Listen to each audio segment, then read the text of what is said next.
Good morning বন্ধুরা, তোমরা সকলে কেমন আছো? আমি ভালোই আছি। অনেক দিন পর আবার আমি একটা ব্লগ নিয়ে আসলাম। আজকে কোনো রেসিপি নয়, আজকে একটু আমার ছাদের উপরে যাচ্ছি। আমি সিঁড়ি বেয়ে উঠছি, ছাদে গিয়ে একটু দেখাবো তোমাদের আমাদের বাগানটা। চলো দেখো, আমাদের বাগানে এখনো পর্যন্ত অনেক ফুল ফুটে আছে। জবা গাছে সকলে জবা গাছে কিন্তু এখন আর ফুল নেই। আমার জবা গাছে কিন্তু ফুল আছে। আর এই ফুলটা দেখো কি সুন্দর। এই বেগুন গাছটা তো দেখেছো তোমরা। এই বেগুনগুলোকে আমি পাকিয়ে রেখেছি বীজ রাখার জন্য। আর এই যে পিটুনিয়াগুলো দেখেছো, পিটুনিয়াগুলো দেখো ওখানে ছিল, আমি এখানে এখন লাইনকে লাইন বসিয়ে রেখেছি। কত সুন্দর হয়েছে না? দেখো, এটা কিন্তু একটা নীলকণ্ঠ গাছ, দেখেছো ফুলটা? এই দেখো পিটুনিয়াগুলো, দেখো খুব সুন্দর ফুটেছে আমার পিটুনিয়াগুলো। এক একটা কালার এক এক রকম হয়েছে। আর এটা হলো তোমার সাদা গাঁদা। আমার খুব শখ ছিল যে একটা সাদা গাঁদা গাছ লাগাবো। 3টে টব আছে। সাদা গাঁদাগুলো খুব সুন্দর হয়েছে, অপূর্ব হয়েছে সাদা গাঁদাগুলো।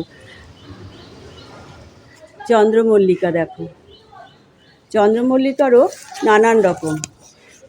আর এই যে বেগুন গাছটা দেখেছো? বেগুন গাছটার দুর্দশাটা কীরকম? বেগুন গাছটার বিষয়ে তোমাদের একটু কথা বলবো। হ্যাঁ, আর এই যে এখানে আমার বাঁধাকপি, দেখেছো? অনেকগুলো বাঁধাকপি গাছ আছে, আর এটা হলো এই বিনস গাছটা, দেখো বিনস গাছটাও কেমন হয়ে গেছে।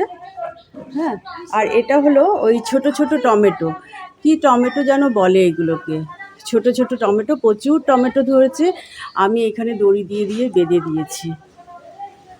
হ্যাঁ, এই দেখো। আর এই পদ্ম গাছটা দেখো, পদ্ম গাছটা কেমন হয়ে গেছে, জলপদ্ম। চলো তোমাদের এখন একটু কোনো কথা বলবো। এই পিটুনিয়াটা এখনো পর্যন্ত ফুল আসেনি।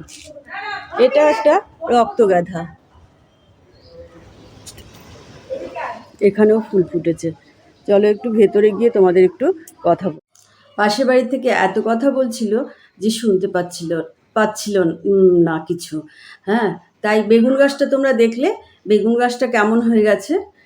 বেগুন গাছটার জন্য তোমরা ব্যবহার করবে এইরকম কোনো রকম গাছ, যদি এইরকম শুকনো শুকনো হয়ে যায়, পাতায় কোনো রোগ হয়, তাহলে তোমরা সবসময় ব্যবহার করবে কাকা ওষুধ। এই কাকাটা তোমাদের দেখাচ্ছি, দেখো একদম সিল করা আছে, তোমরা দেখতে পাচ্ছ এই যে কাকা। হ্যাঁ, বোধহয় উল্টো আসছে তোমাদের, এদিকে কাকা কাকা ওষুধ এটা। এই জিনিসটা ব্যবহার করবে, সিল করা আছে সবুজ রঙের। এটা বোধহয় 50 গ্রামের, খুব একটা দামও না। 100-150 টাকার মধ্যেই থাকবে 50 গ্রামের।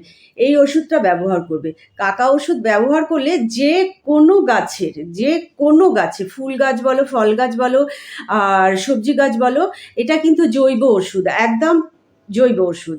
হ্যাঁ, কোনো রকম কোনো রাসায়নিক কোনো জিনিস নেই। এই কাকা ওষুধটা যদি 1 লিটার জলে 10 ফোঁটা ব্যবহার করো, তাহলে তোমার পাতাটা একদম ফ্রেশ হয়ে যাবে।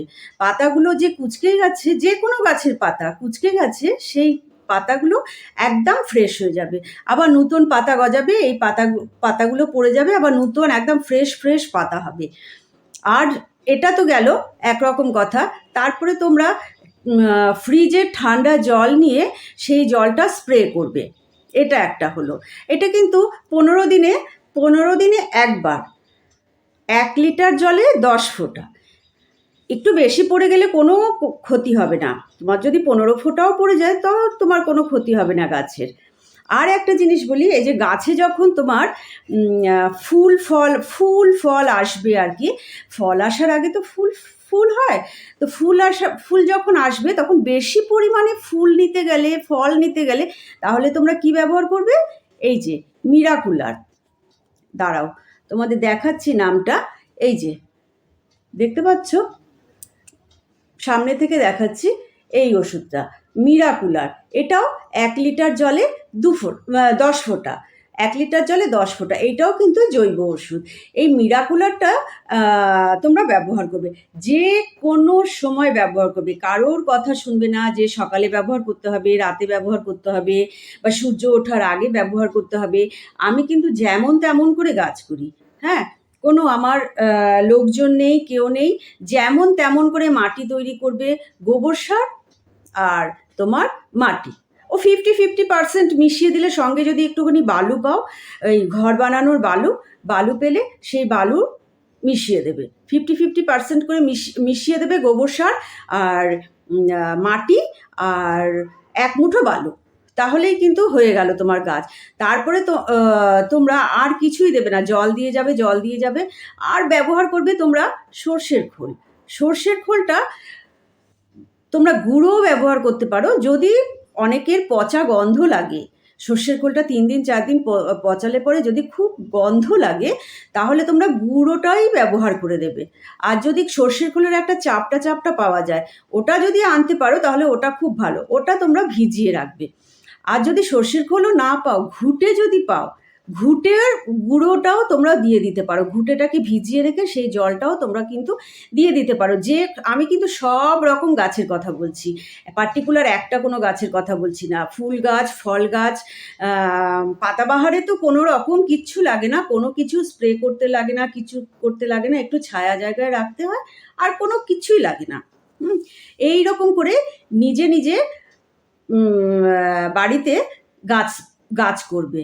গাছ করতে গেলে কিন্তু কোনো মালির ব্যবহার করতে লাগে না, তেমন কিছু পয়সা খরচা করতে লাগে না, কোনো কিছু না। আর যদি তোমরা গোবর সার না পাও, তাহলে তোমরা ভার্মি কম্পোস্ট ব্যবহার করবে, ভার্মি কম্পোস্ট দিয়ে তোমরা করবে। এখন তো গোবর সার পাওয়া সেরকম যায় না, শহরের তো পাওয়া যায় না, গ্রামের দিকে গোবর সার পাওয়া যায়। হ্যাঁ, তবে আমি গোবর সারই ব্যবহার করি, আমাদের আশেপাশে গরু ঠরু আছে, তাদের থেকে নিয়ে এসে গোবর সারই ব্যবহার করি।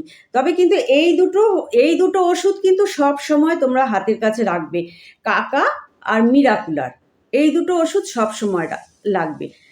লেবু গাছের পাতা যদি কুঁচকে যায়, প্রায় মানুষেরই দেখি লেবু গাছের পাতা কুঁচকে যায়, পাতা কুঁচকে গেলে পরে তোমরা এই কাকা ওষুধটা দেবে, সব সময় এই কাকা ওষুধটা দেবে। আর জবা গাছে, যে কোনো ফুল গাছে মিরাকুলারটা দেবে, যে কোনো গাছে। এই হলো আমার একটা ছোট্ট ভিডিও।